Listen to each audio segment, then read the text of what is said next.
All right, on Friday, the Target 12 investigators are bringing you a half-hour Inside the Mafia special, Secrets of the Bonded Vault Heist Revealed. It's an investigation our own Tim White has been working on for more than 3 years, and he joins us now to talk about some of his findings. Good morning, Tim. Hey, Patrick. So what is exactly this bonded vault heist all about? Well, it happened 35 years ago. It was the biggest mob heist in history, or I probably should say biggest heist from the mob in history. 8 gunmen busted into a fur storage place, but they weren't there looking for furs. They knew what a few people did. This place had a secret room with 148 safe deposit boxes, and we're talking massive, 2 feet by 2 feet, 4 feet deep.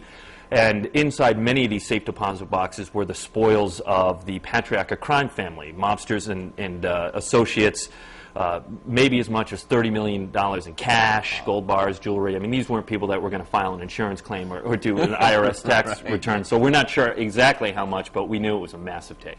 Now, wouldn't robbing from the mafia, you're just asking for trouble if you're doing something like that. So this was a brazen move by this person that pulled off this heist. Yeah, well, it's a death wish, right? If you're going to rob from the mob and pull that kind of thing off, unless you had permission from the mob of course, yes, himself to do it. And that's the case here. The lead gunman was a guy named Robert Dussault, and he led his 7 other accomplices inside bonded vault. He was the only one that didn't wear a mask, so he was the most exposed. First one in, and he was the last one out.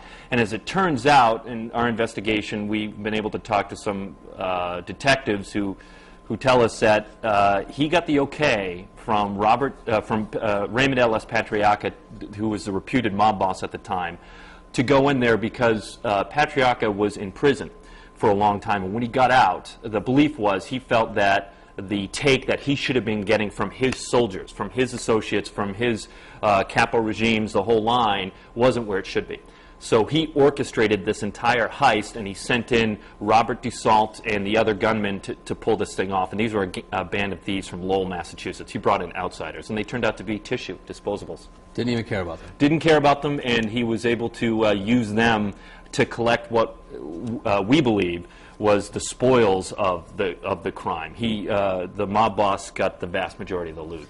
Final question is about this has been like a family affair for you. Your father, yes, Jack, started working on this when he was here, working here at Eyewitness News, and then you sort of picked up the story from there and finished the story that he started. Yeah, it actually predated his tenure here at Eyewitness News. He was at the Providence Journal when this thing went down, and he was investigating on it. I grew up with this. I mean, normal kids get, Casey at the bat, bedtime stories. I get Casey hit by the bat. And this was the zenith of that story, and I picked up where he left off. Kind of bittersweet, because we always talked about, gee, what happened to Robert Dussault? He was put into the witness protection program because he testified against mobsters and whatnot. And we always talked about what had happened, and now we've been able to uncover, where that ended up. And, like to share it with them, but it's a great story I grew up with. Nice. So, well, thanks, Tim. All right, it is must-see TV. Right. Happy holidays to you and your family, too, of course. And you won't want to miss this Target 12 Inside the Mafia special, the Bonded Vault Heist. The half-hour program airs Friday at 5:30 on Eyewitness News.